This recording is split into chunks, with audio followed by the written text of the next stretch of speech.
नमस्कार दोस्तों, मेरा नाम है विजय कुमार। आप देख रहे हैं कॉमिक्स पिटारा चैनल को। तो चलिए दोस्तों, मनोज कॉमिक्स में कुर्कबांड की इस शानदार कॉमिक्स को शुरू करते हैं, जिसका नाम है कुर्कबांड और दुश्मन देश का जासूस।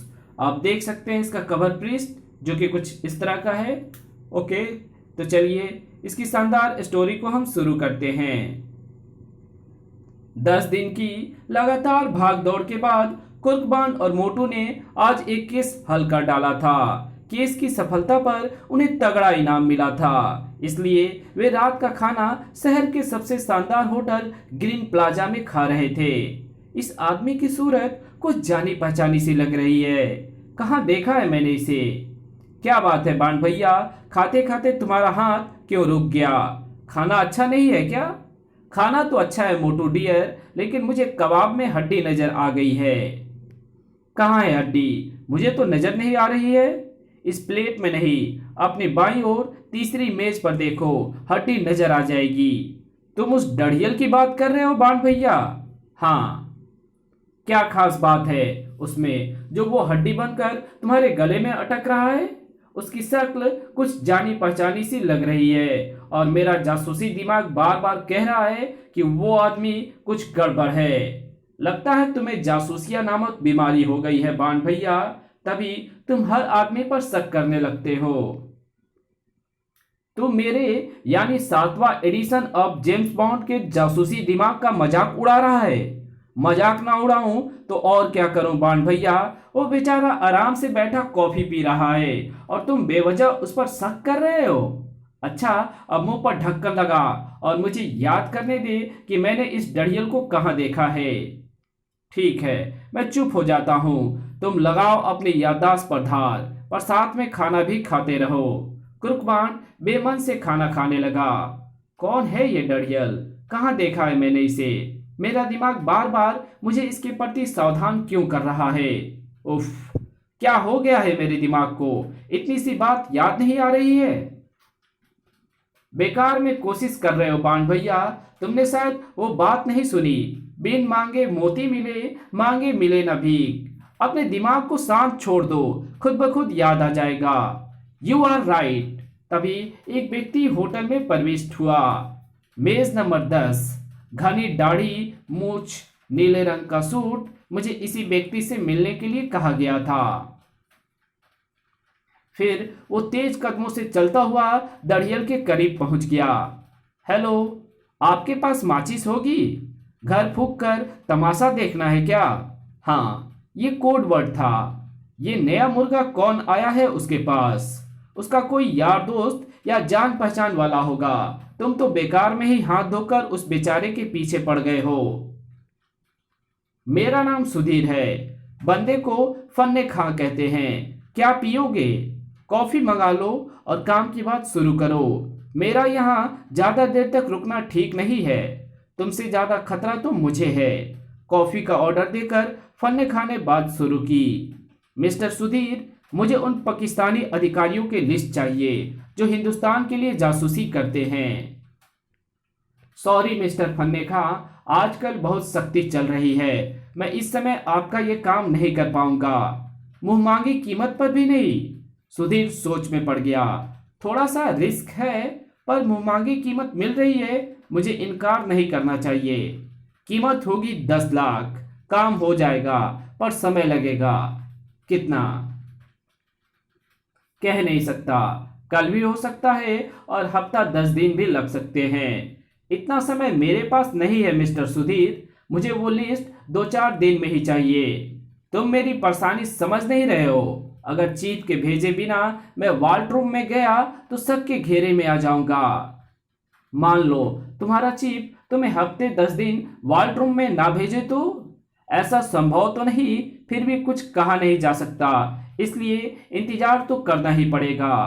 कोई तरकीब सोचो जिससे काम जल्दी हो जाए। उस लिस्ट की वजह से हमारा एक प्लान रुका पड़ा है। ठीक है, सोचता हूँ। तभी वेटर कॉफी दे गया। सुधीर कॉफी की चुस्की लेता हुआ बोला, सुनो, पाकिस्तान में रह रहे भारतीय जासूसों की लिस्ट तो मैं डीसी के जरिए तुम लोगों तक पहुंचा ही चुका हूं। तुम उन्हीं में से किसी एक के कानों में यह खबर डलवा दो कि तुम लोग एक मीटिंग करने जा रहे हो जिसमें भारत के खिलाफ कोई साजिश प्लान की जाएगी। वो जासूस ये खबर फौरन चीफ को देगा। चीफ तुम्हारे विभाग में मौजूद अपने एजेंट से संपर्क करने के लिए मुझसे लिस्ट लाने को कहेगा, क्योंकि हर जासूस से संपर्क करने का कोड वर्ड अलग होता है। बस तभी मैं तुम्हारा काम कर दूंगा। Good idea. मैं अभी जाकर अपने चीफ से बात करूंगा। कल तक ये काम हो जाएगा। कुछ एडवांस लाए हो? हाँ, इसमें 5 लाख रुपए हैं, बाकी लिस्ट देते ही मिल जाएंगे। ठीक है, लिस्ट हाथ लगते ही मैं डीसी को खबर करूंगा। मुझे उस समय का इंतजार रहेगा। ओके, अब मैं चलता हूँ। कुछ देर बाद कुर्कबान और मोटू भी वहां से रवाना हो गए। रास्ते में उनसे एक एक्सीडेंट होते होते बचा। संभल कर बाण भैया, आज घर की बजाय हॉस्पिटल पहुंचाने का इरादा है क्या? सॉरी, मेरा ध्यान उस डड़ियल की ओर चला गया था। अगर मुझे ये मालूम होता कि वो डड़ियल तुम्हारा हाजमा इतना अधिक खराब कर देगा तो मैं उसी से जाकर पूछ लेता कि वो कौन है, कहाँ रहता है, क्या करता है, वगैरह वगैरह।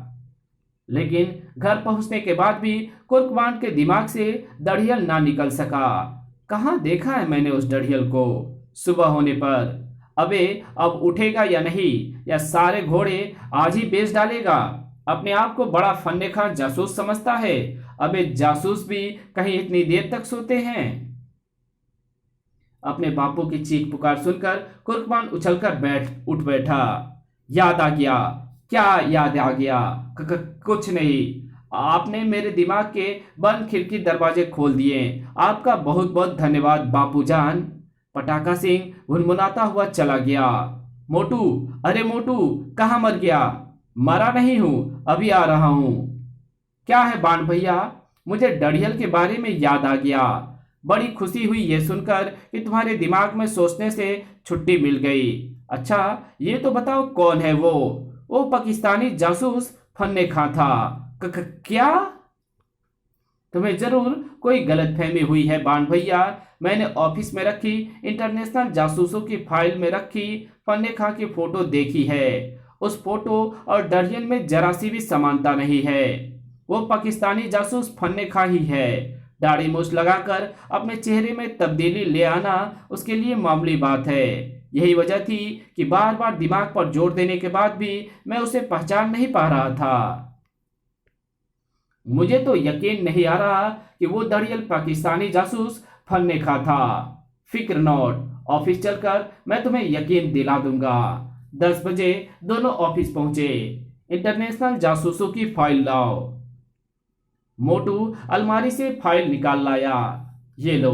कुर्कबान ने उस फाइल से एक फोटोग्राफ निकाला। ये देखो, ये फन्ने खां का क्लीन सेव फोटो है। अब मैं तुम्हें इस पर पेंसिल से दाढ़ी मूछ बनाकर दिखाता हूँ।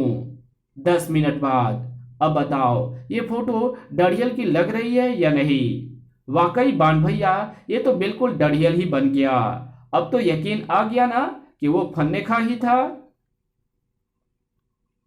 100% आ गया बाण भैया, पर एक बात समझ में नहीं आई, वो यहाँ करने क्या आया है? जासूस है, जरूर कोई जासूसी खिचड़ी पकाने आया होगा। तब तो हमें पुलिस को खबर करके खिचड़ी पकने से पहले ही उसकी हांडी फोड़ देनी चाहिए। तो जब भी कोई राय देगा गलत ही देगा। यानी पुलिस को खबर नहीं देनी चाहिए? बिल्कुल नहीं देनी चाहिए। पहली बात तो ये कि अब वो वहां बैठा नहीं होगा। दूसरी बात, अगर हमने पुलिस को खबर की तो वो होशियार हो जाएगा और तब उसका हमारे हाथ लगना मुश्किल हो जाएगा। यानी तुम उसे खुद दबोचने के मूड में हो? हाँ, और इस तरह पूरी दुनिया में हमारा नाम मशहूर हो जाएगा। पर सवाल इस दिस बाण भैया कि हम उसे ढूंढेंगे कहाँ? यही सवाल तो मेरे दिमाग में भी घंटी की तरह बज रहा है। क्यों ना हम होटल प्लाजा चले, शायद वो वहीं ठहरा हो। हालांकि उस जैसे जासूस से ऐसी गलती की उम्मीद तो नहीं है, फिर भी चल कर देखते हैं, शायद अंधेर के हाथ बटेर लग ही जाए। कुछ देर बाद उनकी मोटरसाइकिल होटल ग्रीन प्लाजा की ओर उड़ी चली जा रही थी। अगर फन्ने खां वहां ना ठहरा हुआ होगा तो फिर सोचेंगे क्या करना चाहिए। थोड़ी देर बाद कहिए, मैं क्या सेवा कर सकती हूँ आपकी? मैडम, ये मेरे भाई साहब हैं, थोड़े क्रेक हैं, अक्सर भाभी जी से लड़कर घर से भाग जाते हैं और किसी होटल में ठहर जाते हैं। कहीं ये आपके होटल में तो नहीं ठहरे हैं? मेरे ख्याल से इस शक्ल सूरत का कोई आदमी हमारे होटल में नहीं ठहरा हुआ है। फिर भी आप नाम बताइए, मैं रजिस्टर देख देती हूँ। फन्ने खा अपना असली नाम लिखाने की गलती तो कर ही नहीं सकता, किसी दूसरे नाम का प्रयोग किया होगा। उनका नाम मुंगेरी लाल है, पर जब भी वो घर से भागकर होटल में ठहरते हैं तो अपना असली नाम नहीं लिखाते। तब तो पता लगाना मुश्किल है कि वो होटल में ठहरे हैं या नहीं। अब क्या किया जाए?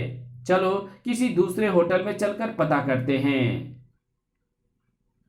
1 मिनट ठहरिए, मैं हेड वेटर को बुलाती हूँ। हो सकता है उसने आपके भाई को देखा हो, उसकी याददाश्त बहुत तेज है।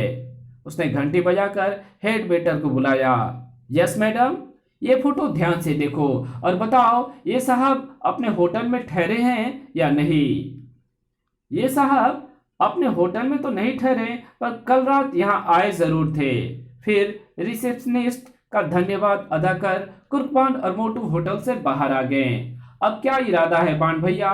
मैं दूसरे होटलों को चेक करता हूँ, तब तक तुम यहाँ की निगरानी करो। क्या फायदा? क्या तुम्हें उम्मीद है कि फन्ने खां यहाँ फिर आएगा? हाँ, इस यकीन का कोई कारण? हाँ, कारण है। फन्ने खां ने कल उस आदमी को एक ब्रीफकेस दिया था। मुझे यकीन है कि फन्ने खां ने उस आदमी से किसी चीज का सौदा किया था। उस व्यक्ति ने कल उसे कोई चीज नहीं दी थी। इसका मतलब आजकल में वो व्यक्ति फन्ने खां को वो चीज ला कर देगा।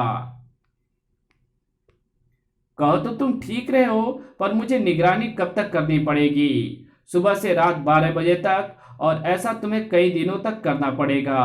तुम्हारा असिस्टेंट बना हो बाण भैया, तो ये बोरियत का काम करना ही पड़ेगा। गुड, अब तुम निगरानी का मोर्चा जमाओ, मैं चलता हूँ। उधर स्टार होटल के एक कमरे में खटखट। कौन है? आपका फोन है सर। आता हूँ। फन्ने खां कमरे से निकलकर नीचे काउंटर पर पहुंचा और काउंटरमैन की ओर 20 का नोट बढ़ाता हुआ बोला, जरा बाहर तक टहलाओ और मेरे लिए एक विल्स फिल्टर का पैकेट भी लेते आना। काउंटरमैन ने फुर्ती से नोट झटक लिया। श्योर सर, आप आराम से फोन पर बात कीजिए, मैं 10 मिनट बाद लौटता हूँ। उसके जाते ही, हेलो, फन्ने खां स्पीकिंग। फन्ने खां, मैं डीसी, तुम्हारा काम हो गया है। गुड, वो कहाँ ठहरा है? Hotel Melord, hotel Gaylord, room number 95th floor. उसके दल के 9 सदस्य मीटिंग में जा चुके हैं, लेकिन उसकी तबीयत ठीक नहीं है, इसलिए वो नहीं गया। डीसी, तबीयत ठीक ना होना तो उसका होटल में रुकने का एक बहाना है। तुम्हें कैसे मालूम? मालूम कैसे नहीं होगा? उसी के लिए तो मैं खास तौर पर पाकिस्तान से यहाँ आया हूँ। वहाँ के जीबी का एजेंट है। वो केजीबी का एजेंट है। इस व्यापारिक दल के साथ तो वो सिर्फ दिखाने के लिए आया है। हकीकत में वो हमारे मुल्क के खिलाफ कुछ ठोस सबूत हिंदुस्तानी सरकार को देने आया है। कैसा सबूत? हमारा मुल्क जहां परमाणु बम बना रहा है, रूस के जासूसी उपग्रह ने उस जगह का न सिर्फ फोटो खींच लिया है, बल्कि हमारे मुल्क के एक अफसर की वो बातचीत भी टेप कर ली है, जो उसने फ्रांस की एक कंपनी से परमाणु रिएक्टर के कंट्रोल सिस्टम्स खरीदने के सिलसिले में की थी। अगर वो फोटोग्राफ और टेप हिंदुस्तानी ऑफिसर तक पहुंच गए और उन्होंने उसे संयुक्त राष्ट्र संघ के सामने पेश कर दिया, तो हमारा मुल्क पूरी दुनिया में बदनाम हो जाएगा। साथ ही हमें अमेरिका से मिलने वाली करोड़ों डॉलर की सैनिक और आर्थिक सहायता भी बंद हो जाएगी। अगर ये बात तुमने मुझे पहले बता दी होती फन्ने खां, तो मेरे आदमी अब तक उसे खलास करके फोटो और टेप हासिल कर चुके होते। खैर, कोई बात नहीं, मैं फौरन अपने 2 खास आदमी इस काम के लिए रवाना करता हूँ। नहीं डीसी, अगर ये काम इतना आसान होता तो चीफ मुझे यहाँ ना भेजते। मैं तो समझा था कि तुम जासूसों की लिस्ट लेने आए हो, लिस्ट तो तुम्हारे जरिए भी मंगवाई जा सकती थी डीसी। तो अब क्या प्रोग्राम है तुम्हारा? मैं होटल गेलार्ड जा रहा हूँ, तुम अपना कोई एक्सपर्ट ड्राइवर कार के साथ वहां भेज दो, मुझे वहां से भागना पड़ सकता है। ओके। मेरा आदमी नीली मारुति कार DLX2345 में सड़क पार होटल के ठीक सामने मौजूद रहेगा। ठीक है। फन्ने खां रिसीवर रखकर पलटा ही था कि काउंटरमैन आ गया। Sir, cigarette. उसने पैकेट लेकर जेब में डाला और वहां से चल दिया। कमरे में पहुंचकर वहां तैयार होने लगा। रिवॉल्वर में साइलेंसर लगा लूं, इसकी जरूरत पड़ सकती है। उधर कुर्कबांड शहर के तीसरे दर्जे के घटिया होटलों में फन्ने खां को तलाश करता फिर रहा था। ये आखिरी होटल है। अगर फन्ने खां यहां भी नहीं मिला तो मैं सराय और धर्मशालाओं में उसे तलाश करूंगा। वह मुझसे बचकर कहां जाएगा? वो मोटरसाइकिल खड़ी करके होटल के गेट की ओर बढ़ा ही था कि अरे, ये तो फन्ने खां है। वो ऊपर वाले वाह, ऊपर वाले, तूने बड़े सही मौके पर मुझे यहां पहुंचाया। जरा सी देर हो जाती तो पंछी उड़ जाता। फन्ने खां उसके बगल से होता हुआ आगे बढ़ गया। टैक्सी। जरूर ये किसी खास काम से बाहर जा रहा है, मुझे इसका पीछा करना चाहिए। टैक्सी के रवाना होते ही वो अपनी मोटरसाइकिल की ओर दौड़ा। अगले पल कुर्कबान टैक्सी का पीछा कर रहा था। मुझे ज्यादा से ज्यादा फासला रखना चाहिए ताकि उसे पीछा किए जाने का शक ना हो, वरना वो डॉज दे जाएगा। आधे घंटे बाद टैक्सी होटल गिलाट के सामने जा रुकी। गुड। डीसी का आदमी कार लेकर आ चुका है, मुझे एक्शन में आ जाना चाहिए। टैक्सी का किराया देकर फन्ने खां होटल में प्रवेश हुआ और लिफ्ट द्वारा 5वीं मंजिल पर जा पहुंचा। ओह, यहाँ की तो निगरानी की जा रही है। इन दोनों की आंखों में धूल झोंक कर सुखानो के कमरे में किस तरह पहुंचा जाए। अचानक उसके दिमाग में एक तरकीब आई। वो वापस ग्राउंड फ्लोर पर आया और टेलीफोन बूथ में घुस गया। Hello, room service. Room number 19 में वोडका की एक बोतल और खाने के लिए कुछ नमकीन भेजो, जल्दी। Yes sir. कुछ देर बाद ये वेटर मेरे ऑर्डर पर सुखानो के कमरे में ही जा रहा है। फन्ने खां वेटर के पीछे झपटा। मुझे 5th फ्लोर पर जाना है। मैं भी 5th फ्लोर पर ही जा रहा हूं सर। और उसके साथ लिफ्ट में प्रविष्ट हो गया। लिफ्ट के रवाना होते ही धड़ाक। आह! फन्ने खां ने फुर्ती से वेटर के कपड़े उतार कर पहन लिए। अब गैलरी में निगरानी करने वालों को मुझ पर शक नहीं होगा। उसके बाद फन्ने खां ने जेब से पेचकस निकाला और लिफ्ट का कंट्रोल पैनल खोलकर उसके तारों में गड़बड़ी करने लगा। अब घंटे 2 घंटे के लिए वेटर का इसी लिफ्ट में पड़े रहना जरूरी है, वरना गड़बड़ हो जाएगी। 5वीं मंजिल पर लिफ्ट रुकी। फन्ने खां ट्रॉली लिए बाहर निकला और ग्राउंड फ्लोर का बटन पुश कर दिया। अब ये लिफ्ट 5वीं और 4थी मंजिल के बीच कहीं रुक जाएगी। उसके बाद वो आराम से रूम नंबर 19 की ओर बढ़ा। कहीं इन्हें मेरी सूरत पर शक हो गया तो सारा मामला चौपट हो जाएगा। थोड़ी देर बाद खटखट। कौन है? सर, मीटिंग हॉल से आपके लिए अर्जेंट मैसेज है। कुछ पलों बाद दरवाजा खुला। धोखा। उस व्यक्ति का हाथ फौरन जेब की ओर लपका। हाथ वापस खींच लो सुखानो, वरना मेरा रिवॉल्वर अपना काम कर जाएगा। सुखानो ने अपना हाथ वापस खींच लिया। पीछे हटो ताकि मैं अंदर आ सकूं। क्या चाहते हो? बताऊंगा, पहले जरा दरवाजा तो बंद कर दो। कमरे में एक व्यक्ति और मौजूद था। उसका नाम देवराज चौहान था। उसका संबंध गृह मंत्रालय से था। वो सुखानो से फोटो और टेप लेने आया था। फन्ने खां का ध्यान सुखानो की ओर लगा देख उसने रिवॉल्वर निकाल लिया, लेकिन इससे पहले कि वो फायर कर पाता, पिट। मेरी 4 आंखें हैं। अब कोई गलत हरकत मत करना, वरना इस बार खोपड़ी में छेद हो जाएगा। तुम चाहते क्या हो? शराफत से वो फोटो और टेप मेरे हवाले कर दो सुखानो, वरना बेकार में मुझे तुम दोनों को मारकर वो दोनों चीजें हासिल करनी पड़ेगी। मेरी समझ में नहीं आता तुम्हें पाकिस्तान का नंबर 1 जासूस किसने बना दिया फन्ने खां। जिस फोटोग्राफ और टेप के लिए तुम जान जोखिम में डालकर यहाँ आए हो उसे हासिल करके तुम्हें क्या फायदा होगा? मिस्टर सुखानोव हमें उस फोटो और टेप की दूसरी कॉपी उपलब्ध करा देंगे। मैं इतना बेवकूफ नहीं हूं जो अपनी जान खतरे में डालूं। पाकिस्तानी सीक्रेट सर्विस के पास इस बात की पक्की खबर है कि रूसी अधिकारियों ने उस फोटोग्राफ और टेप की दूसरी कॉपी नहीं बनवाई है। यकीन ना हो तो सुखानोव से पूछ लो। दरअसल रूसी अधिकारियों को ये उम्मीद भी नहीं थी कि उन दोनों चीजों के बारे में किसी को भी पता भी चलेगा और उन्हें छीनने की कोशिश भी की जाएगी। फन्ने खां की बात सुनकर सुखानोव के चेहरा उतर गया। इसका मतलब है पाकिस्तानी सीक्रेट सर्विस ने केजीबी के हेडक्वार्टर में सुराख कर लिया है। सोच क्या रहे हो सुखानोव? जल्दी से दोनों चीजें मेरे हवाले कर दो। मैं 10 तक गिनती गिनूंगा, उसके बाद मेरी रिवॉल्वर अपना मुंह खोल देगी।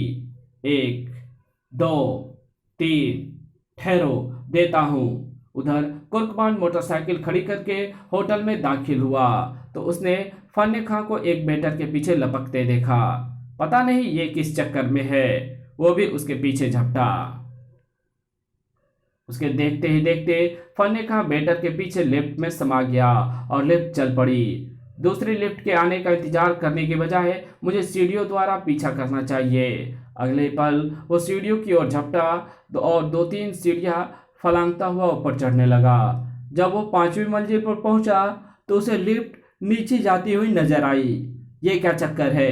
कहीं फन्ने खां को पता तो नहीं चल गया कि मैं उसका पीछा कर रहा हूं और वो इस तरह ऊपर नीचे जाकर मुझे डोज देना चाहता है? कुर्कबान नीचे जाने के लिए पलटा ही था कि उसकी नजर कमरे नंबर 29 के दरवाजे पर वेटर के वेश में खड़े फन्ने खां पर पड़ी। ओह, तो ये चक्कर है। मैं तो अभी खुद ही डोज खा जाता, लेकिन ये वेटर की वर्दी पहनकर इस कमरे में किससे मिलने जा रहा है? कुर्कबान फन्ने खां के पीछे लपकना ही चाहता था कि उसकी नजर गैलरी में टहल रहे 2 व्यक्तियों पर पड़ी। ये दोनों कौन हैं? इनके हाव भाव से तो ऐसा लगता है जैसे ये उस कमरे की निगरानी कर रहे हैं। इन दोनों के रहते मैं उस कमरे के आसपास भी नहीं फटक पाऊंगा। काश इससे मैं मोटू साथ होता तो काम बन जाता। समय कम था। उसने तुरंत निर्णय लिया और 6ठी मंजिल की सीढ़ियां चढ़ने लगा। सीधे रास्ते ना सही, टेढ़े रास्ते से तो मैं इस कमरे में घुस सकता हूँ। जल्दी वो 6ठी मंजिल पर पहुंच गया। फन्ने खां जिस कमरे में गया था वो सीढ़ियों से 8 कमरे छोड़कर 9वां कमरा था। इस मंजिल का 9वां कमरा ठीक उस कमरे के ऊपर होगा। वो दौड़ता उस कमरे के सामने पहुंचा। दरवाजा लॉक था। दरवाजा लॉक था। वो मास्टर की से दरवाजा खोलने लगा। अच्छा हुआ कमरे में कोई नहीं है, वरना और समय बर्बाद होता।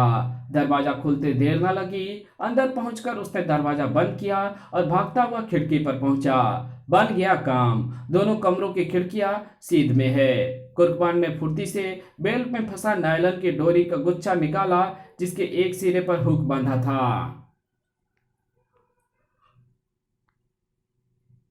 हुक खिड़की की चौखट में फंसाकर उसने डोरी नीचे लटकाई और तेजी से नीचे उतरने लगा। कुछ ही पलों बाद वो 5वीं मंजिल की खिड़की पर पहुंच गया। शुक्र है भगवान का, खिड़की खुली हुई है।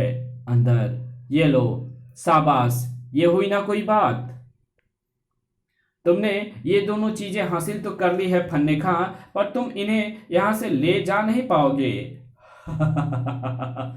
कौन रोकेगा मुझे? तुम दोनों या फिर वो जो बाहर टहल रहे हैं? तुम्हारी जानकारी के लिए बता दूं कि मैं तुम दोनों को मारकर यहां से निकलूंगा, और अगर उन दोनों ने मेरा रास्ता रोका तो मैं भी उन्हें भी ठिकाने लगाकर आराम से यहां से निकल जाऊंगा। अब मरने के लिए तैयार हो जाओ, लेकिन इससे पहले कि फन्ने खां फायर करता। चिंता मत करो दोस्तों, मैं यानी कुर्कबान इस कहानी का हीरो आ गया हूं। तुम्हें इस विलेन के हाथों मरने नहीं दूंगा। धाए आ! एक क्षण के लिए फन्ने खां हड़बड़ा गया, पर अगले ही पल धड़ाक। उफ! इस बीच सुखानोवा को अपनी रिवॉल्वर निकालने का मौका मिल गया था। धड़ाक! आ! पर फन्ने खां ने उस रिवॉल्वर का इस्तेमाल करने का मौका नहीं दिया था। सुखानो को संभलने से पहले ही फन्ने खां ने उसकी रिवॉल्वर छीनकर दरवाजे की ओर छलांग लगा दी। लेकिन इससे पहले कि वो दरवाजा खोल पाता, तुम यहां से जा नहीं पाओगे। धड़ाक आ फन्ने खां ने देवराज को दूसरा वार करने का मौका नहीं दिया। धाएं आ उसके बाद उसने सुखानो और कुर्कबान पर भी फायर कर दिए। धाएं धाएं आ कुर्कबान पर दोबारा फायर करने के बजाय उसने दरवाजा खोलकर बाहर छलांग लगा दी। गैलरी में पहुंचते ही उसने अपने आप को नीचे गिरा दिया। धाएं धाएं फन्ने खां ने फुर्ती से रिवॉल्वर सीधा किया और धाएं धाएं आ उफ। उसके बाद वो उठकर लिफ्ट की ओर भागा।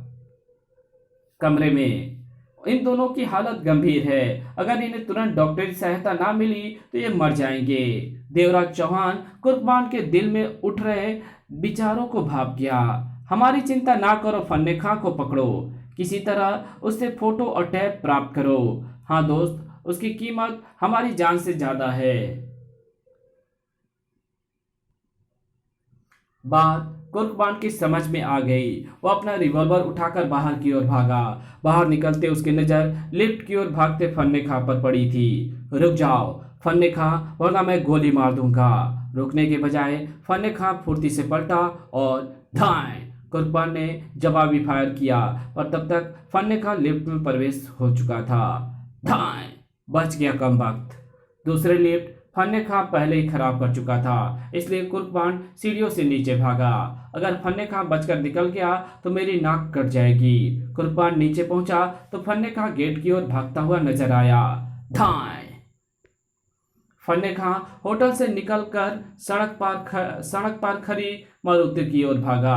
तभी कुर्कबान गेट पर प्रकट हुआ।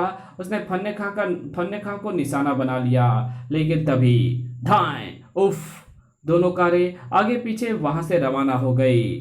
कुर्कबान ने रिवॉल्वर उठाया और मोटरसाइकिल की ओर भागा। फन्ने खां तो अकेला आया था, फिर उसके ये मददगार कहां से पैदा हो गए। अगले ही पल कुर्कबान की मोटरसाइकिल उस ओर उड़ी चली जा रही थी जिधर दोनों कारें गई थीं। कुछ देर बाद दोनों कारें नजर नहीं आ रही हैं, पता नहीं किधर मुड़ गई हैं। उधर कार में एक कार हमारा पीछा कर रही है।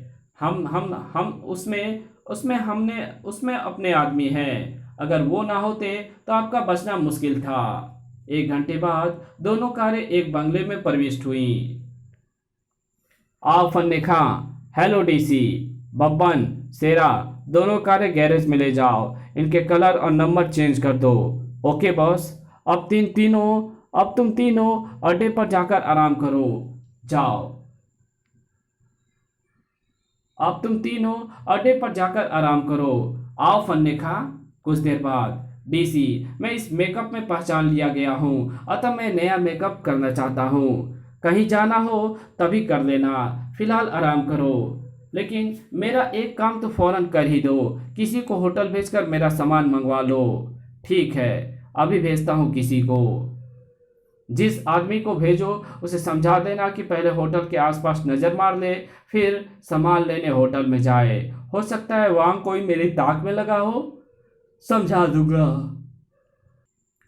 दूंगा। उधर कुर्कबान काफी देर तक सड़कों की खाक छानने के बाद सीधा होटल स्टार पहुंचा। फन्ने खां जहां भी होगा अपना सामान लेने यहां जरूर आएगा। लगभग 1 घंटे बाद होटल से कुछ दूर एक कार आकर रुकी। सिप्पी, मेरे ख्याल से सामने पेड़ से टेक लगाए खड़ा व्यक्ति होटल की निगरानी कर रहा है। मुझे भी यही लगता है, तुम उस पर नजर रखो, मैं बॉस को खबर देकर आता हूँ। कार से निकलकर सिप्पी टेलीफोन बूथ में पहुंचा। हेलो बस, एक लंबा सा व्यक्ति होटल की निगरानी कर रहा है, हमारे लिए क्या आदेश है? उस पर नजर रखो, जैसे ही वो हटे मौका देखकर सामान ले आना। उसी शाम फन्ने खां सुधीर का फोन है। उसने जासूसों की लिस्ट हासिल कर ली है। उससे कहो 9 बजे होटल प्लाजा में मिले। हेलो सुधीर, 9 बजे होटल प्लाजा पहुंचो, फन्ने खां तुम्हें वही मिलेगा। ओके, अब मेकअप का सामान ला दो ताकि मैं मेकअप कर लूं। लाता हूँ। उधर मोटू पर बुरी गुजर रही थी।